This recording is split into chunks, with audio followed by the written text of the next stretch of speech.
चलिए दोस्तों, सभी को रामनवमी की, दशहरे की राम राम। आपका मेरे चैनल वर्षा गौरव सेन में स्वागत है और उम्मीद करती हूँ आप सबका दशहरा अच्छा बीता होगा।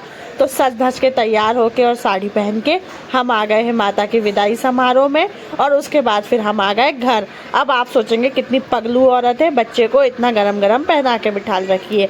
लेकिन मेरे बच्चे को बुखार हो रहा है, सर्दी खांसी हो रही है, इसीलिए इसके कान में हवा न लगे इसलिए हमने इसको ये पहना के रखा है, क्योंकि ये कम्बल नहीं ओढ़ता है।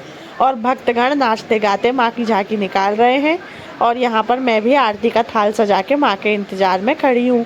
जैसे ही माँ मेरे द्वारे आई तो मैंने उनका आरती करी और उनका जल उतारा। ये करने के बाद फिर मैंने देखा कि ये तो मुझे पीछे से शूट कर रहे हैं, तो मैंने बोला कि आगे से कर लो ताकि से व्लॉग सही बन सके। और हाँ, ये हमारे नए फ़ोन से हमने एडिट किया है, तो देखो कितने प्यारे कलर आ रहे हैं, है ना। तो बस अब आरती करके हम आ गए घर की तरफ, झांकी बढ़ी आगे। और यहाँ पर मैं कहाँ हूँ, जिसने भी बताया उसको एक स्पेशल गिफ्ट है। तो बस इस भीड़ में मुझे ढूंढने वाला जल्दी से ढूंढ ले। उसके बाद यहाँ पर भी हमने थोड़ा बहुत नाच गाना कर लिया अच्छे से। नाच गाना करने के बाद अब हमें आवाज़ आने लगी कि फेज़ 1 की माता रानी की आरती भी होने वाली है, और वहाँ से भी बुलावा आ गया है कि अब वहाँ पे भी माता जी निकलना है, और वहाँ पे रावण दहन भी है। तो फिर भैयू को मैंने दे दिया, भैयू के पापा को और दादा को।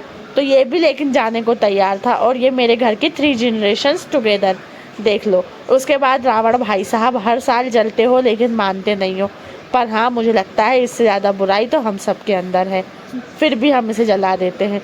लेकिन ठीक है, अब जल रहा है तो मेरे कहने से तो रुक नहीं सकता। अब ये रही हमारी प्यारी फेज़ 1 की माता जी।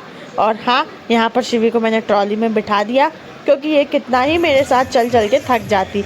और यहाँ मैं वस्त्र बदल के आ गई हूँ, क्योंकि साड़ी में बिल्कुल भी डांस करते सही से नहीं बनता है, और आप कंफर्टेबली डांस नहीं कर पाते हो। तो फिर मैं ये सूट पहन के आ गई हूँ, इसमें मैं कंफर्टेबली डांस कर सकती हूँ। ये रही मेरी डांस पार्टनर पूजा दीदी। और हम लोग तो भैया कर लेते हैं, क्योंकि हमको ये लगता है जिसने करी शर्म उसके फूटे करम। क्योंकि भाई देखो, तकलीफ़ें तो वैसे ही हैं ज़िंदगी में, जब मौका मिले हंस लो गा लो। कल किसने देखा है कौन सा पल किसका आखिरी हो जाए। तो मैं सभी को यही सलाह देती हूँ कि हमेशा खुश रहा करो, पता नहीं जीवन में कब क्या हो जाए। यहाँ पर ये भी आ गए तो इनने मुझे घसीट लिया कि चल अपन डांस करते हैं। तो फिर क्या है, हम दोनों ने भी डांस कर लिया। और दुनिया के आगे करने से अच्छा है कि माँ के आगे करो, माँ आपके सारे सुख दुख देखती है। और ये हम लोग कॉलोनी में डांस कर रहे हैं, क्योंकि माता को कॉलोनी घुमाई जाती है ताकि माता रानी आपके सबके सुख और दुख देख सके और उनमें आपको सहयोग कर सके। और इतना अच्छा लग रहा है ना अपने आप को देखकर कि मेरा वज़न कितना ज़्यादा कम हो गया। ये सूट मुझे बनता ही नहीं था। इसके बाद यहाँ पर माँ हमारी आ चुकी हैं अपने मुकाम पे। यहाँ पर माँ की अंतिम आरती हो रही है, और अंतिम आरती कर रहे हैं हमारे प्यारे राजन भैया। बस अब आप करो व्लॉग को like share subscribe. Thank you.